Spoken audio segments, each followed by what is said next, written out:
Il est temps de faire un peu la synthèse de ce qu'on a entendu aujourd'hui, et éventuellement d'élargir la question de la révolution 4.0 à des acteurs comme l'industrie horlogère qu'on n'a pas entendu, c'est quand même un peu paradoxal, il me semble qu'on est à Neuchâtel, et l'industrie des machines. Alors je vais demander de nous rejoindre je vais demander à Alain Marietta, le président de la Chambre du commerce et de l'industrie du canton de Neuchâtel, de nous rejoindre sur scène, à Daniel Borel de revenir s'il est d'accord, à moins qu'il ait changé d'avis entre-temps, mais vous avez le droit de parler en anglais aussi, vous pouvez venir. Philippe Cordonnier, membre de la direction de Swissmem, et puis François Thiebaud, directeur général de Tissot. Où est-il? Il est là. Voilà. Les micros sont à votre disposition. François Thiebaud, si vous êtes d'accord, je commence avec vous, un mot introductif. J'ai dit que l'horlogerie, on ne l'avait pas encore beaucoup entendu. Qu'est-ce que vous avez entendu de ce qui s'est dit ce soir et comment votre secteur, qui a été qualifié d'arrogant, même si c'était il y a 40 ans, se meut-il dans ce contexte mouvant? Alors je veux dire, d'une part, je suis d'accord avec M. Borel qu'on ne doit pas être arrogant et que si on veut effectivement faire confiance aux gens, c'est pour se faire confiance soi-même et être créatif, il faut effectivement avoir plutôt de la simplicité, d'être à la recherche de soi-même. Alors, j'aimerais dire un petit parallèle quand même avec M. Borel, M. Vetterli, c'est qu'on a un point commun, eux, ils ont coupé la vigne, et moi, j'ai vendu la vigne, parce que j'étais étudiant, et je venais de Pontarlier, je suis à faire un peu d'argent et travailler au Club 21 pendant la fête des vendants. Voilà. Donc je buvais les verres. Voilà. Alors, la crise horlogère des années 80, je l'ai effectivement connue, c'est pour ça que j'ai atterri en Suisse. Sinon, je ne serais pas venu en Suisse. Et heureusement qu'elle est arrivée, parce que ça m'a permis d'être dans ce beau canton de Neuchâtel, puis découvrir des gens extraordinaires. Oui, effectivement, je ne sais pas si les gens étaient arrogants. C'est que les gens étaient plus... manquaient peut-être parce que ça existait, c'est la Suisse qui a créé le premier mouvement quartz. Mais ils n'ont pas cru à ce premier mouvement quartz. Il ne faut quand même pas oublier que c'est ici, en Suisse, que c'était créé, dans le canton de Neuchâtel, mais ça n'a pas été fabriqué.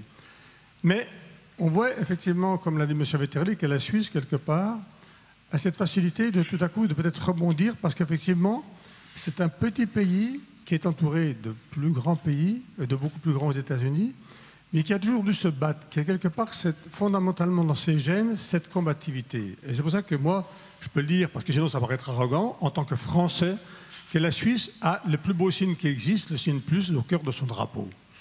C'est plus, effectivement, de pouvoir rebondir, de pouvoir se battre. Et lorsqu'il y a eu la crise horlogère, c'est vrai, et là, ça m'embête un peu, parce que quelque part, je ne suis pas là ce soir pour faire la publicité pour le groupe auquel j'appartiens, mais quand même, il y a M. Nicolas Hayek qui, lui, avec bien sûr des gens qui étaient autour, des ingénieurs qui ont créé, effectivement, la Swatch, a su la commercialiser, et ça a été un échec aux États-Unis, au Texas. Mais il a relancé l'année suivante en faisant quoi? En changeant le modèle de distribution. La Swatch qui était commercialisée à 50 francs, elle était vendue aux détaillants à 35 francs. Et les détaillants ont dit, nous on n'achète pas, on veut le double de marge. On veut la vendre 70 francs. Et alors certains n'ont pas pris. Malheureusement, ceux qui ne l'ont pas pris ont vu que le magasin d'à côté, qui n'avait que 15 francs de marge, il en vendait 20 ou 30 par jour, puis à la fin de la journée, ça fait quand même des sous, et surtout il avait du trafic. Et tout à coup, c'est devenu un phénomène. Comme quoi, il y a aussi, pas seulement dans la fabrication, ou de repenser la commercialisation, la distribution. Et j'aimerais rebondir un petit peu sur l'entreprise que j'ai le plaisir de conduire depuis 20 ans. C'est-à-dire que quand j'ai repris Tissot, on était à 840 000 montres. Vous savez, on a passé les 4 millions, et on est maintenant, avec Tissot Certain Mido, qui est aussi logé au sud du Locle, proche de 5 millions. Et on a pu arriver à cela grâce à la technologie 4.0.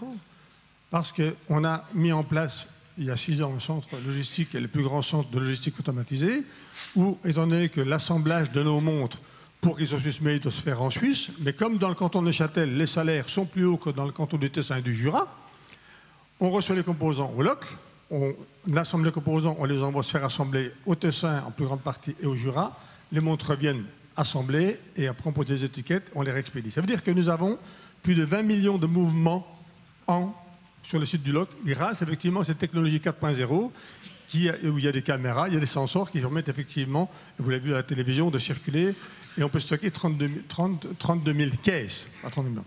Alors, quel problème nous avons eu chez Tissot? On a eu un problème, c'est effectivement la formation des gens, parce qu'avant le stockage, c'était effectivement fait avec des fiches techniques à la main.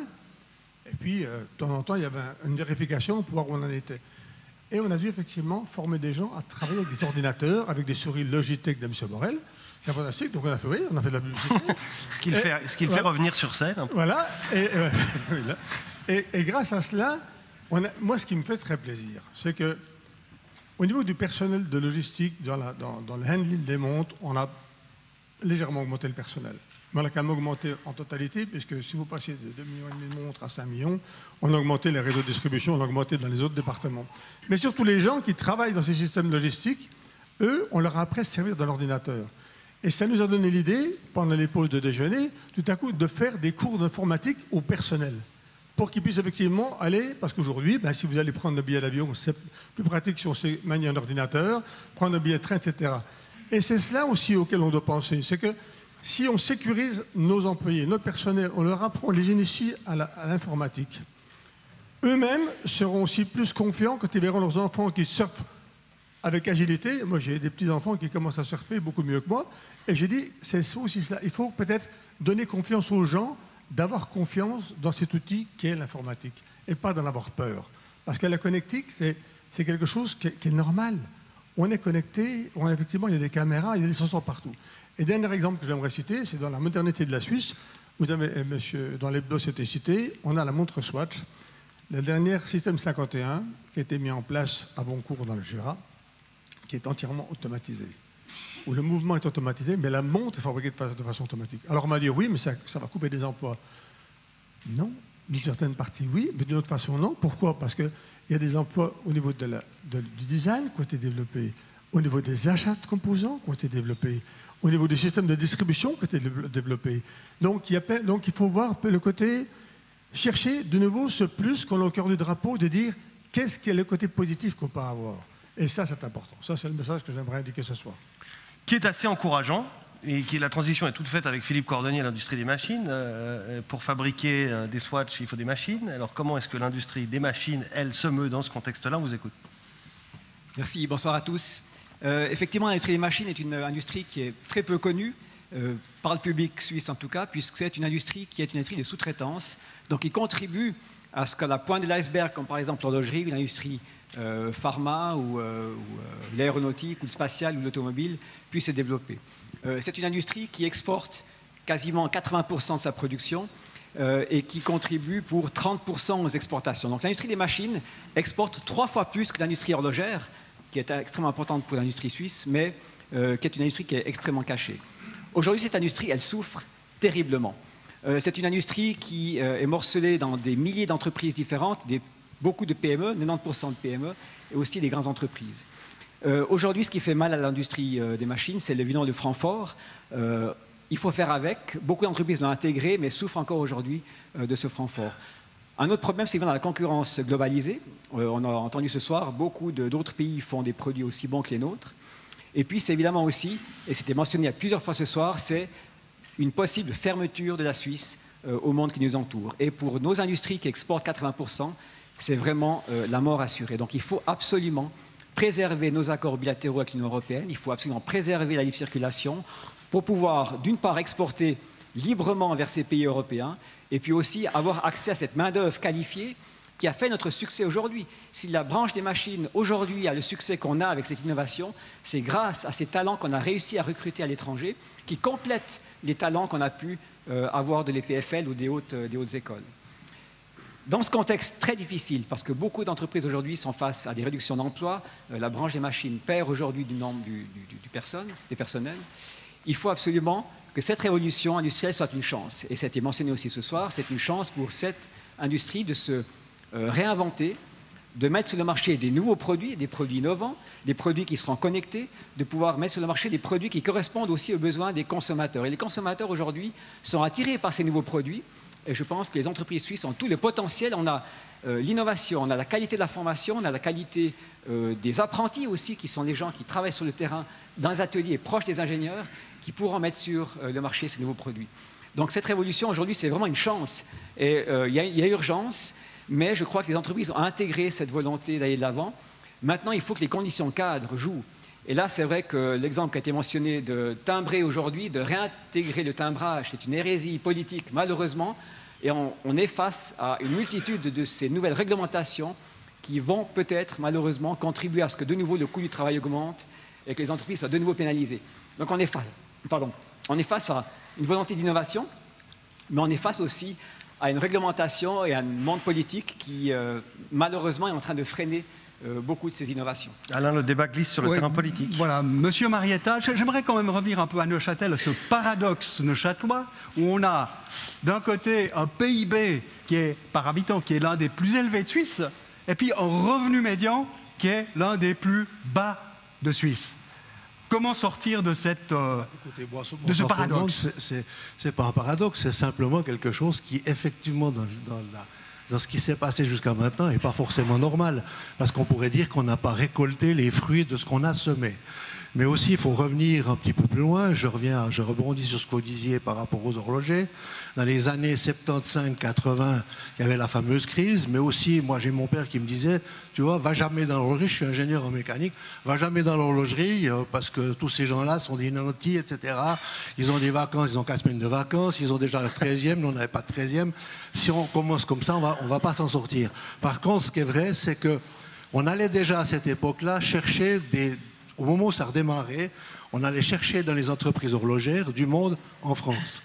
Pas seulement dans l'horlogerie suisse, enfin en Suisse ou à Neuchâtel, mais dans toutes les industries, on a toujours eu besoin de gens qui venaient de l'extérieur.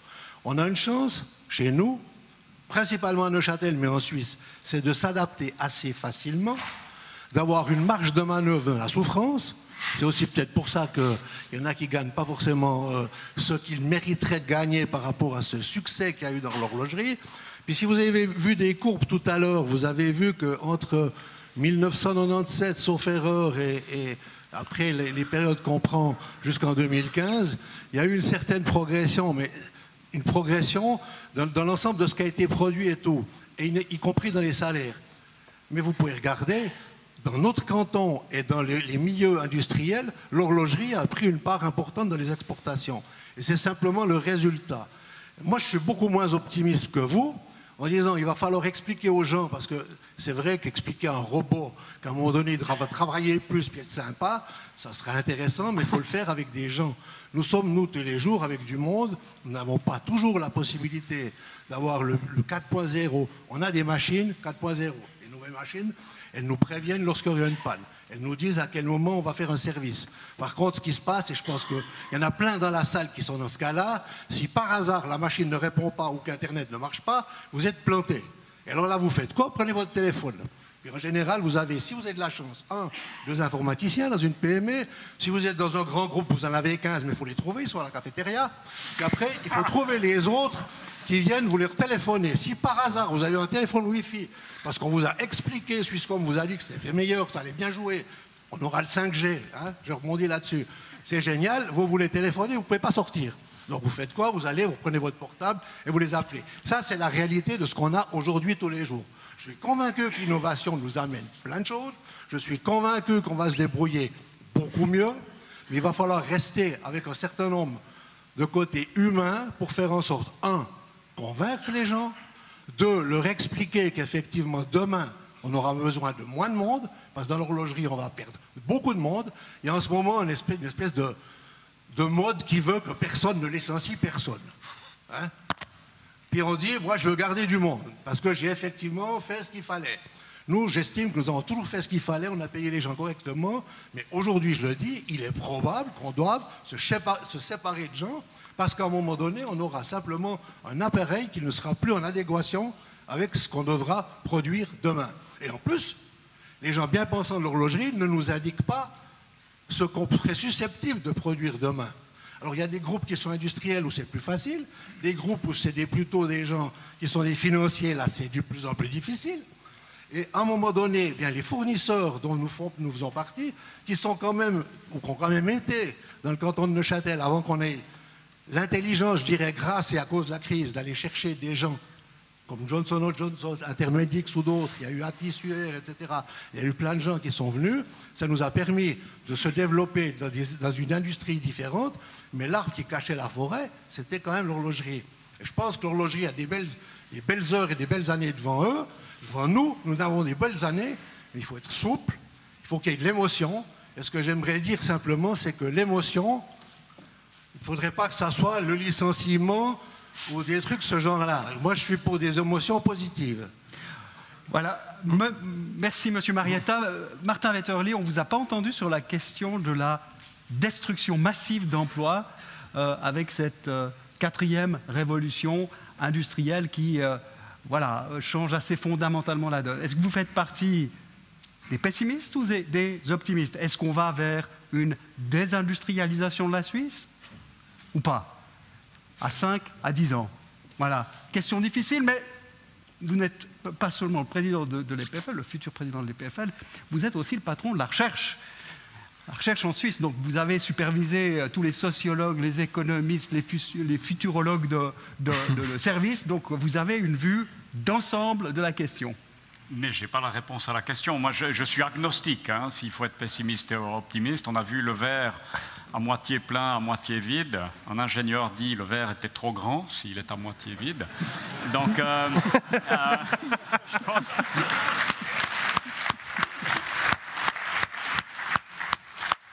Je pense que c'est ce qu'on doit se poser. Ça rebondit sur la question qui était la dernière question qui m'a été posée. C'est que quand il y a des problèmes de société, il faut que l'ensemble de la société pense à ce problème et pas une élite ou des chercheurs ou des industriels ou les syndicats ou je ne sais pas qui.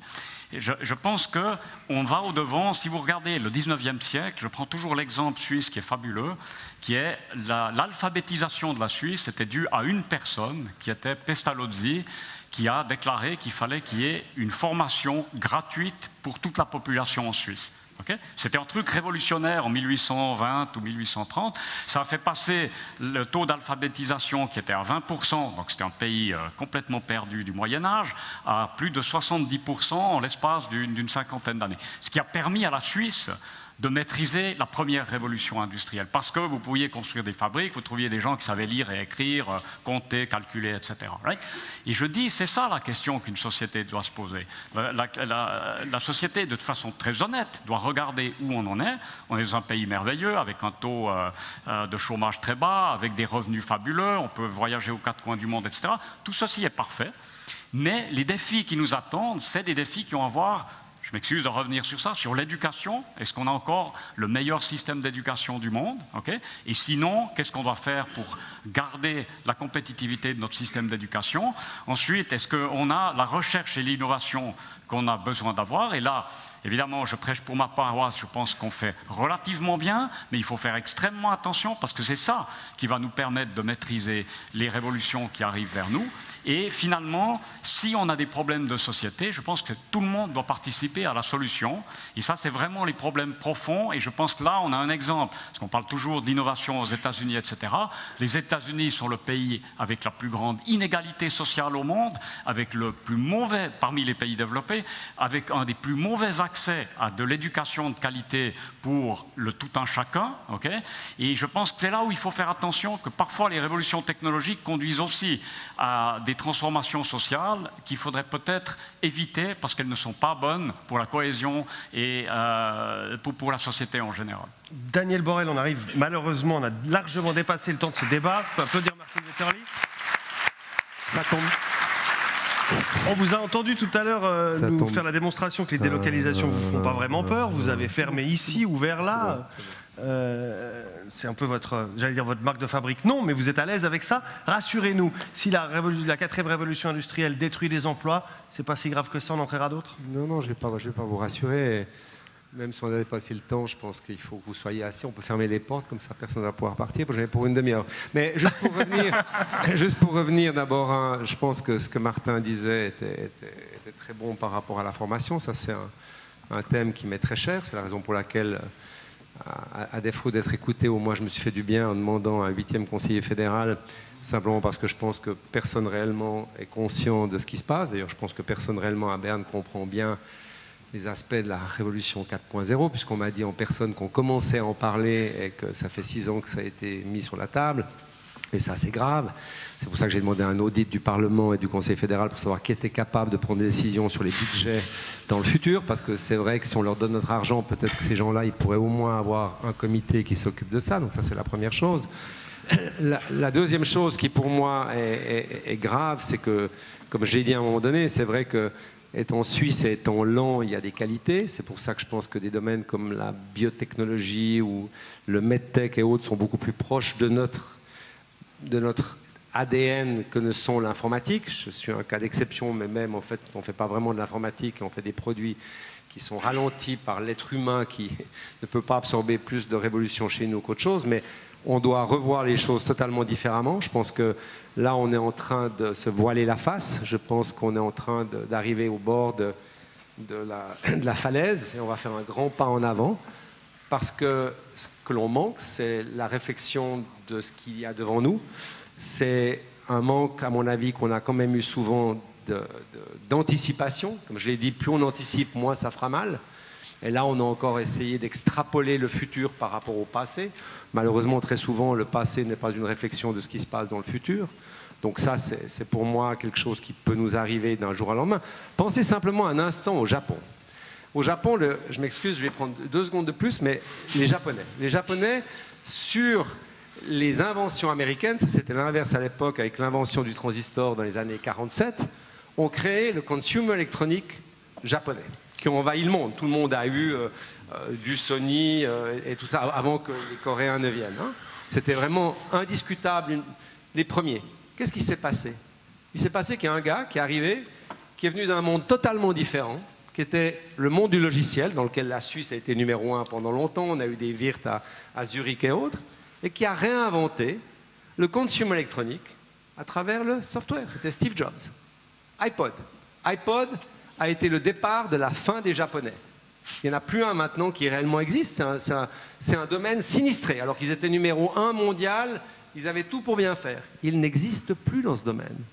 Alors les Coréens ou certains ont repris un peu, mais ça n'empêche que c'est intéressant de voir comment la technologie peut changer la face du monde et que chez nous, on n'a pas un politicien, je m'excuse, qui soit dans le domaine de la technologie, mais on a des économistes, on a des juristes, on a des avocats. C'est quand même impressionnant que le futur de ce pays dépende de l'évolution technologique et on n'a personne qui soit à même de tenir debout et d'expliquer ce qu'on va vouloir faire dans le futur à ce niveau-là. Et donc, je reviens à ce que disait Martin, c'est que pour nous, la meilleure manière de se protéger à court terme, c'est de continuer. Je me réjouis de voir que dans le canton de Neuchâtel et ailleurs, il y ait de la formation. Je continue à m'étonner qu'il y ait des conseillers d'État en charge de l'éducation, parce que finalement, éduquer un enfant de 6 à 16 ans entre Neuchâtel, Genève, Berne, Bâle, Fribourg, c'est le même tralala. Donc pourquoi est-ce qu'on s'ennuie à avoir quelqu'un qui réinvente des règles dans chaque canton? Ça, pour moi, c'est une hérésie. La formation, elle devait être unifiée, optimisée. Mais comme j'ai dit avant, les ressources humaines, et je vais revenir à ce qui a été posé tout à l'heure, les collaborateurs, c'est essentiel pour le futur de ce pays, quel que soit l'impact 4.0, pas 4.0. Les gens viendront chez nous parce que non seulement c'est un beau pays, mais parce que l'on a des gens formés. Et pour revenir à ce qui a été dit, chez nous, nous n'appelons pas les ressources humaines, on l'appelle people and culture, je suis désolé de le dire en anglais, c'est-à-dire les gens et la culture, parce que la culture d'entreprise, c'est ce qu'il y a de plus important avec les valeurs, qu'on a de moins en moins parce que malheureusement, la société a souvent explosé et ces valeurs qu'on avait autrefois n'existent plus vraiment comme elles existaient. Mais la culture et les gens, c'est essentiel aussi bien dans la population, dans les familles, que dans les entreprises. Et ça, c'est pour moi ce qui est absolument essentiel. Mais simplement, moi, je pense qu'on est en train de se voiler la face. Quelque chose arrivera ou peut arriver et qu'on est très mal préparé parce que le futur n'est jamais un reflet du passé. Merci. Eh bien, l'alerte est donnée. Merci, Daniel Borel.